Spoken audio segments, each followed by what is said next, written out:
Muy bien, nuestro próximo ponente es Javier Brana, economista, profesor de Sistema Financiero de la Universidad Rey Juan Carlos. Es consejero de la Unión Europea en Bulgaria para Asuntos Monetarios y Finanzas y en el Fondo Monetario Internacional en el departamento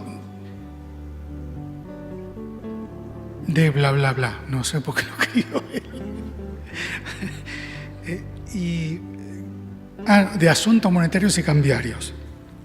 Nos va a hablar del futuro de la pensión y del sistema de financiación en un mundo más longevo.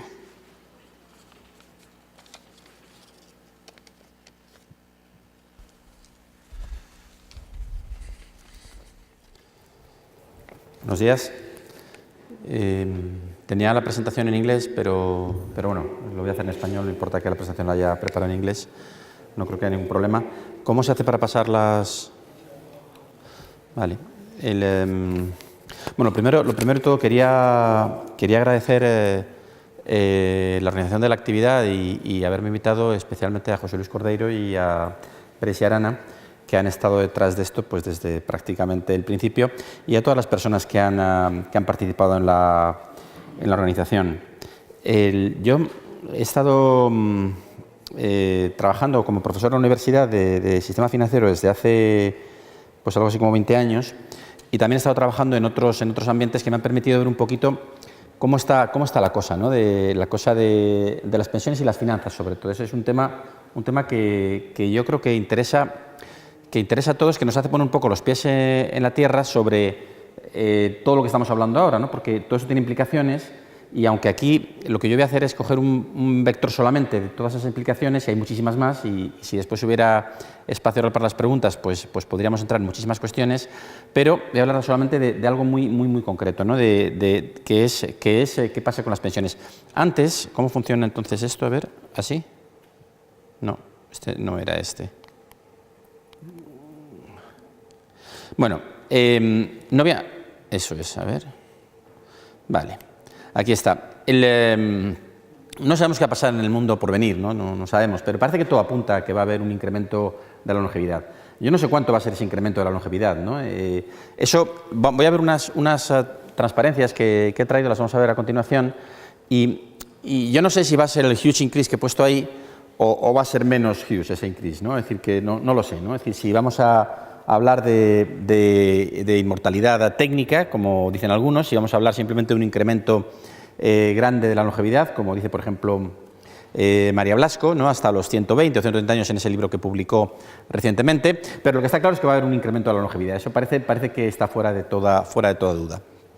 Lo hemos tenido en el pasado y lo tenemos también ahora. Como hay problemas con lo de los derechos de autor y con la documentación que se usa y con los plagios y tal, pues en vez de traer una figura específica, he traído un par de cositas nada más, ¿no? Porque es que si no se veía nada, pero ahí podéis ver perfectamente muchas informaciones con respecto a la esperanza de vida, muchísimos tipos de gráfico. De esa fuente que tenéis ahí, no vamos a pinchar para sacar las cosas, he sacado dos que vamos a ver a continuación, que nos dan alguna idea, ¿no? Esta, yo creo que es la más interesante, ¿no? Este gráfico, insisto, que está sacado de la fuente anterior, ¿no? Es decir, que yo no soy el autor, ¿no? Está sacado de la fuente anterior, pero lo he puesto aquí en la presentación. Lo que nos dice es cómo se ha producido desde los años 50 del siglo XIX hasta la actualidad el incremento de la vida en Inglaterra y en el país de Gales, ¿de acuerdo? Con estos cálculos que veis ahí. Entonces, si os fijáis, la idea es que efectivamente la longevidad ha incrementado mucho, pero que en todo caso hay un final de vida, ¿no? Es decir, que no importa que se llegue hasta los 120, pero no se llega más, es decir, que no se incrementa todavía la vida por encima de los 120 años, ¿no? Hay más gente que llega a ese nivel, a esa esperanza de vida, pero hay más gente que llega a esa edad, y en consecuencia la esperanza de vida va aumentando, evidentemente, porque es una media, pero parece que no, que a partir de los 120 años ya no queda nadie, ¿no? Es decir, esa es un poco la idea, ¿no? Esto es bastante compatible con el ejemplo que pone María Blasco, su experimento con ratones, ¿no? Es decir, que si los ratones de determinada especie viven 3 años, por ejemplo, aunque la esperanza de vida, la vida máxima son 3 años, pero la esperanza de vida son 1 año, cuando los trata, entonces los ratones pasan a vivir 2 años, 2 años y medio, pero lo que está claro es que los 3 se mueren todos, ¿no? Entonces, yo no sé si esto es lo que nos va a pasar a los humanos, ¿no? Es decir, si igual, o sea, aunque se incrementa la longevidad, a los 120 todos muertos, yo no lo sé, ¿no? Pero lo que está claro que si esto es así, en todo caso, tiene toda la pinta que será con más salud, como dice María Blasco en su último libro, ¿no? Pero si esto es así, o si tenemos longevidad que crezca exponencialmente hasta mucho más, el efecto con respecto a las cuestiones financieras va a ser muy parecido. Y es de eso de lo que voy a hablar, ¿de acuerdo? Entonces, bueno, esto está claro, es decir, el crecimiento ha sido exponencial. También, tenía una transparencia anterior, la he pasado porque no tenemos mucho tiempo, que está hecha por la Universidad de Texas, con respecto a cómo ha crecido la vida desde la época romana hasta nuestros días, ¿no? Y entonces lo que se ve es que la esperanza de vida ha crecido mucho, pero sobre todo esa esperanza de vida ha crecido porque se ha reducido dramáticamente la mortalidad infantil. Cuando vemos la esperanza de vida a cada tramo de edad, entonces la cosa va cambiando, ¿no? Es decir, que siempre ha habido gente que ha vivido hasta los 100 años, muy poca, pero siempre la ha habido, ¿no? Es decir, que el límite de vida de la especie en 120 parece que es razonable, ¿no? ¿De acuerdo? Pero lo que es cierto es que cada vez más personas han ido aproximándose a ese límite, digamos, ¿no? Bueno, parece que hasta ahora eso es un límite que no vamos a pasar, ¿no? Que parece que sí, que llegamos hasta los 120, en el tope, digamos, hasta los 122, como la francesa aquella, ¿no? O el indonesio, que murió con 150 años, pero que parece que los registros de la época en la que nació están como discutidos y tal, ¿no? Pero bueno, lo que tenemos ahí cierto son los 120 años de la mujer esta francesa, ¿no? Y de momento hasta ahora no parece que se haya sobrepasado esto, pero no sabemos si se va a sobrepasar. Aquí tenéis un informe del Foro Económico Mundial que salió el año pasado, en mayo, ¿de acuerdo? Donde se habla mucho de estas cosas, como la transparencia, perdón, como la presentación. Es algo del sonido, que se oye muy mal. ¿Se oye mal? A ver. Ruidos muy raros, no sé si te lo han puesto en la oreja. ¿Ahora se oye bien? Vale. ¿Sí? ¿Perdón? Vale, entonces, como las presentaciones, me imagino que todos tenéis acceso a ellas. Aquí tenéis un link con este informe que sacó el Foro Económico Mundial el año pasado y qué va a pasar viviendo todos hasta los 100 o 120 años, ¿no? ¿De acuerdo? Bueno, esto es repetir un poco lo mismo. Vamos a centrarnos ya en la parte digamos, en la que tiene que ver esta presentación.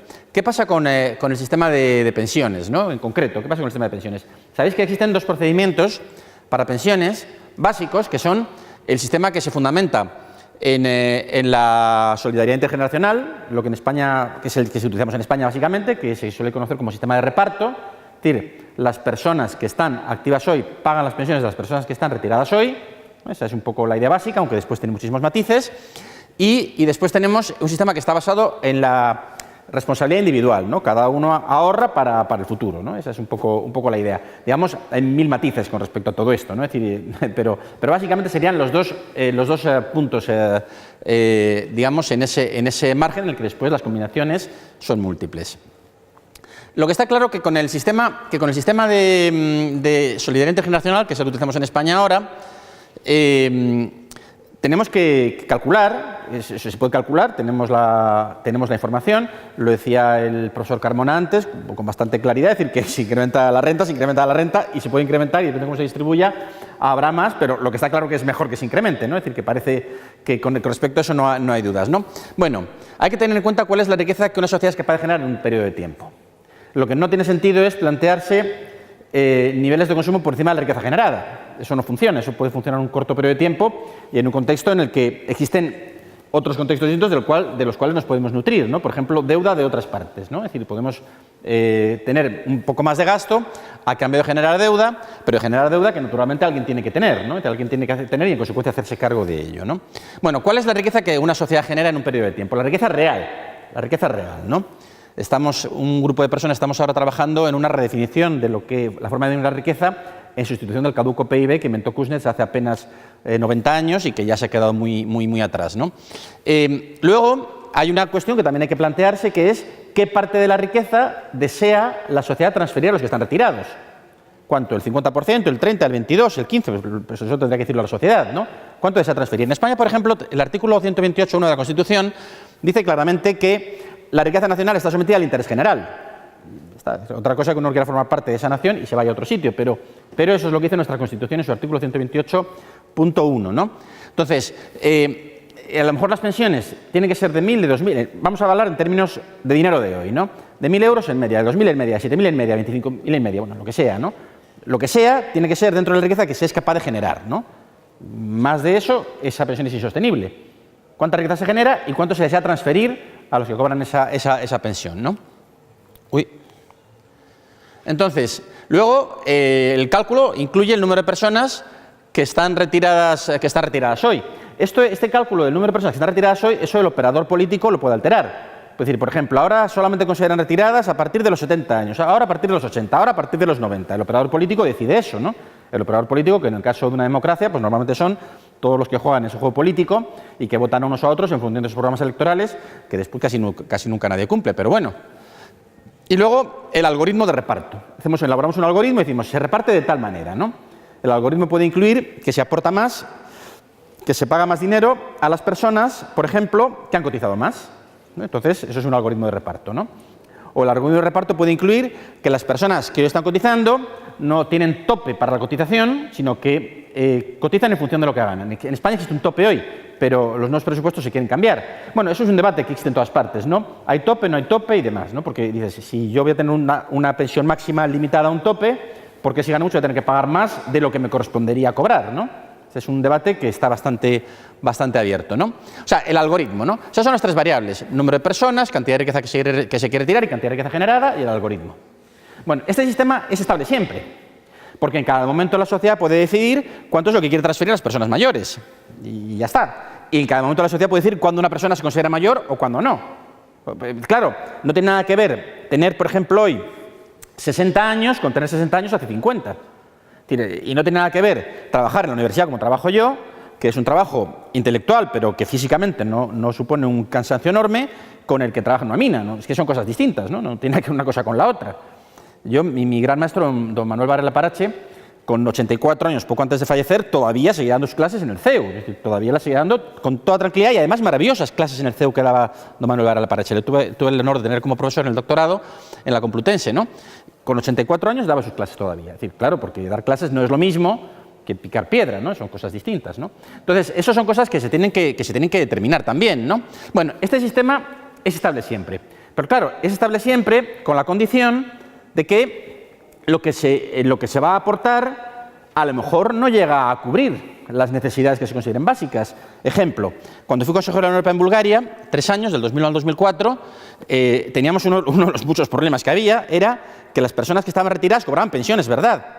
Pero fijaros qué pensión era que los que cobraban esa pensión, la más básica, personas mayores, tenían que juntarse en invierno, varios, en una casa, una de casa, todos tenían casa, pero varios en una casa, para poder caldear una de las habitaciones en las que poner las camas. Entonces, vivían a lo mejor 7 o 8 personas en una casa y dormían en una habitación en la que podían caldear, porque la pensión les daba para pagar la energía, si se juntaban entre muchos, que costaba caldear una de las estancias de la casa. Claro, ese es el asunto, ¿no? Es decir, tú tienes una pensión, el sistema de reparto está siempre en equilibrio, pero puede ser más o puede ser menos en función de las variables que decía antes. Pero técnicamente, pues es impecable que está en equilibrio. Luego, el sistema... A ver... El otro sistema, digamos, en el otro extremo tenemos el sistema de responsabilidad individual, ¿no? Sistema basado en la responsabilidad individual. Uno ahorra y de lo que ahorra, pues después tiene esos ahorros con los que gastar en el futuro cuando se ha retirado, ¿no? Y de ello tenemos dos subsistemas, ¿no? Un subsistema que consiste en que yo voy a recibir de mis ahorros en función de unas tablas actuariales que existen a disposición, pero que son válidas en el momento presente. Que las tablas actuariales que eran válidas hace 20 años y las que son válidas ahora no son las mismas. Y las que serán válidas dentro de 20 años tampoco serán las mismas. Pero en un momento determinado, una entidad me puede decir, si tú aportas tanto todos los meses, te garantizo a partir del momento del retiro una pensión hasta que te mueras. Ese sería el punto 1, ¿no? Una pensión garantizada desde el retiro hasta la muerte. O tenemos la otra alternativa, que es el derecho de tener la pensión, pero sujeto a la disponibilidad de fondos. Hay disponibilidad de fondos, tienes pensión. No hay disponibilidad de fondos, ya no tienes pensión. Un poco las dos alternativas que tenemos, ¿no? Entonces, a lo que yo quería llegar aquí es a esto.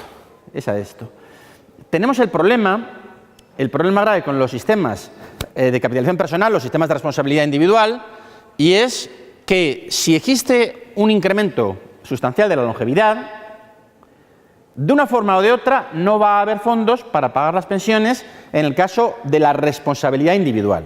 Es decir, yo hago una aportación todos los meses o aporto en un plan de pensiones, pero claro, eso está previsto para una esperanza de vida de 86 años, o de 87, o de 82, o de 85. Pero si la esperanza de vida aumenta y aumenta hasta los 90, 92, 95, esos sistemas están condenados siempre a la quiebra.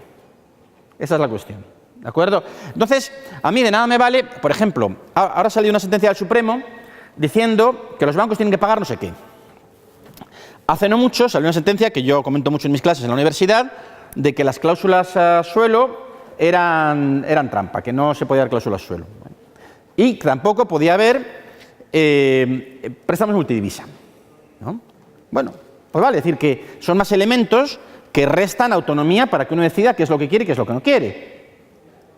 Claro, está bien, es decir, si se quiere considerar que la sociedad no tiene responsable para ver qué es lo que hace y qué es lo que no hace, pues entonces tenemos esto, ¿no? Lo que no se dice en esa sentencia del Supremo con que suprima las cláusulas suelo es que también se suprimen las techo. Las cláusulas techo van en el mismo paquete, se suprimen unas, se suprimen otras. ¿Qué ocurrirá cuando los tipos de interés empiecen a subir? Para gente que tenga préstamos tipo variable sin cláusula techo porque han quedado derogadas igual que las suelo, que uno tendrá que pagar también sin límite. ¿De acuerdo? Como si uno, cuando contrata un producto financiero, no sabe qué es lo que está contratando. O sea, que eso de la responsabilidad individual, pues también tiene sus matices, ¿no? Pero es que en este caso concreto, el problema que tenemos es que si la longevidad aumenta y aumenta y aumenta, va a haber un momento en el que, o bien, la entidad con la que yo contraté algo para que me suministrara la pensión hasta que yo falleciera va a quebrar, o bien los fondos de un plan que yo contratara que me iba a garantizar hasta que hubiera fondos en el plan, la pensión va a quebrar. Es decir, el asunto es que el sistema financiero no es el chicle, ¿no? En una sala cerca de aquí, hace un par de años, me invitaron de una conferencia sobre la banca para el futuro, ¿no? Y yo decía, de aquí a 10 años en España quedarán la mitad de las sucursales, como mucho. Bueno, ya prácticamente estamos en eso, ¿no? Es decir que, bueno, porque la banca tiene sus problemas, ¿no? Posiblemente no hay mucho negocio para hacer ahí, para sostener toda la estructura que la banca tiene. Tendrán que ir cerrando oficinas, tendrán que ir cerrando estructura y despidiendo gente porque es mucho menos necesaria el trabajo de las personas que estaban trabajando en banca ahora para hacer lo mismo que se hacía antes, como en casi todos los sectores, ¿no? Bueno, esto lo que nos da la muestra, lo que nos da la clave es que si nosotros confiamos en que por hacer una aportación vamos a tener un resultado de pensión hasta fallecer, o si nosotros tenemos el problema de que cuando se han terminado los fondos que estábamos aportando nos quedamos sin pensión, ¿de acuerdo? Esto sobrepasa la responsabilidad individual. Y si sobrepasa la responsabilidad individual, al final vamos a tener que llegar a otra vez a una responsabilidad colectiva, haciendo uso del que en España es el artículo 128.1 de la Constitución, de la riqueza nacional está sometida al interés general. Es decir, de cualquier manera habrá que solucionarlo.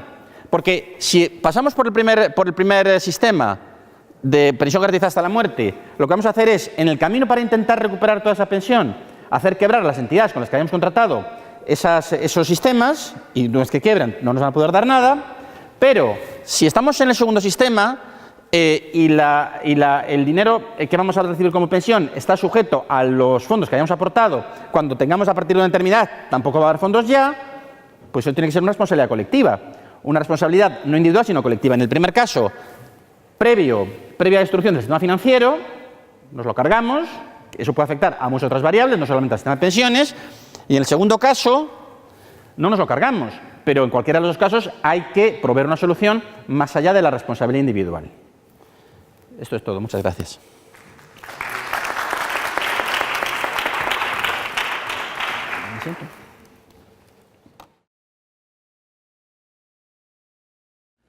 Hola, mi nombre es Laura Sanz y quería hacer una pregunta a Javier Brana respecto a lo de las pensiones.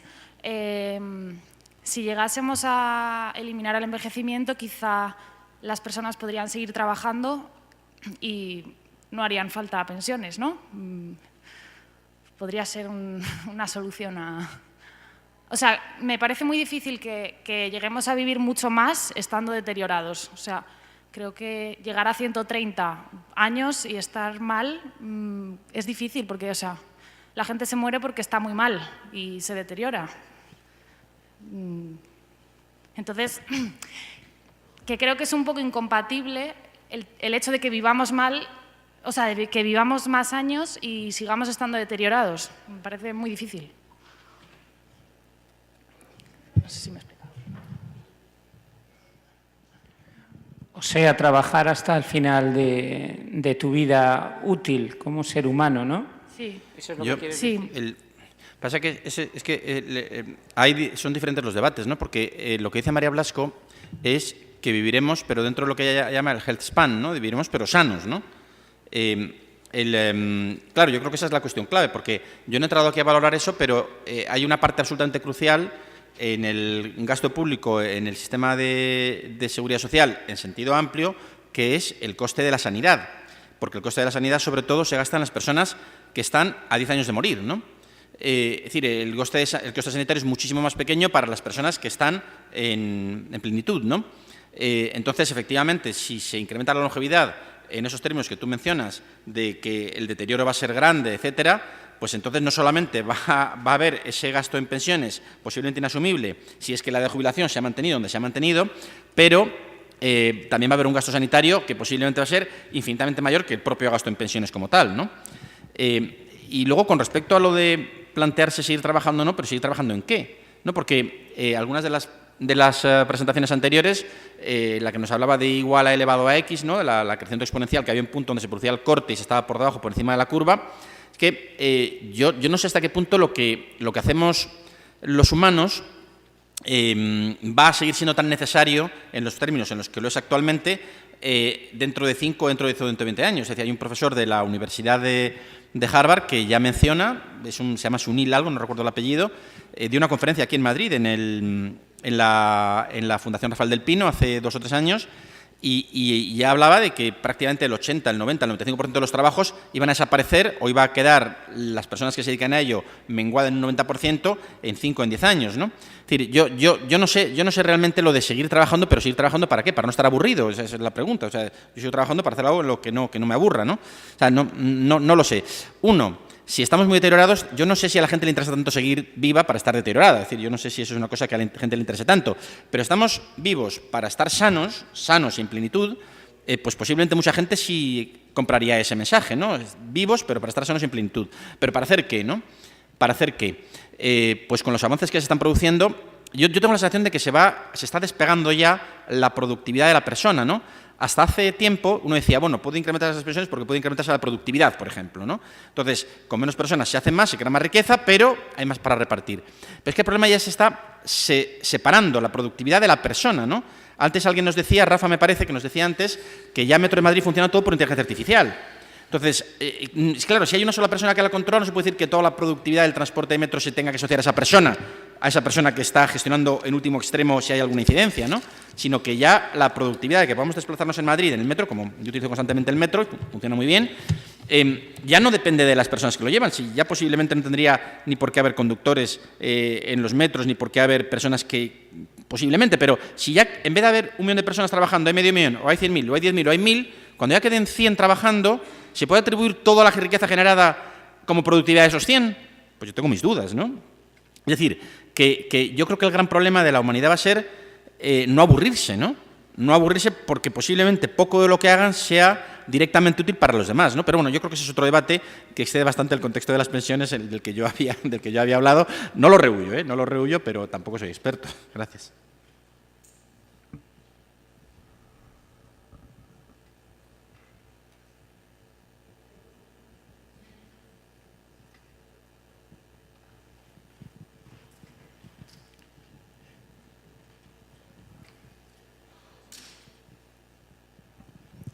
Sí, buenos días. Mire, provengo de la Universidad de Sevilla y soy profesora después de 40 años. Resulta que me está hablando de aburrirse. Yo duermo 3 horas al día porque no me da tiempo de tantas cosas como tengo que hacer. La creatividad no tiene fin. Yo soy una persona que nunca me aburrí. Entonces, si separa al ser humano simplemente por su productividad, no por su creatividad, entonces todas las personas que somos creativas en cualquier rama, ¿qué hacemos? Nos tendríamos que morir porque nos íbamos a aburrir. Nosotros no nos aburrimos. Tiene que tener en consideración todas aquellas personas que tenemos una vida diferente y que vivimos con la creatividad. Yo siempre invento, creo, dibujo, fotografío, escribo, entonces, y investigo. No tengo tiempo, o sea, yo tendría que vivir 1000 vidas y yo las quiero. Así que, por favor, consíguenmela. Gracias. Un aplauso para ellos.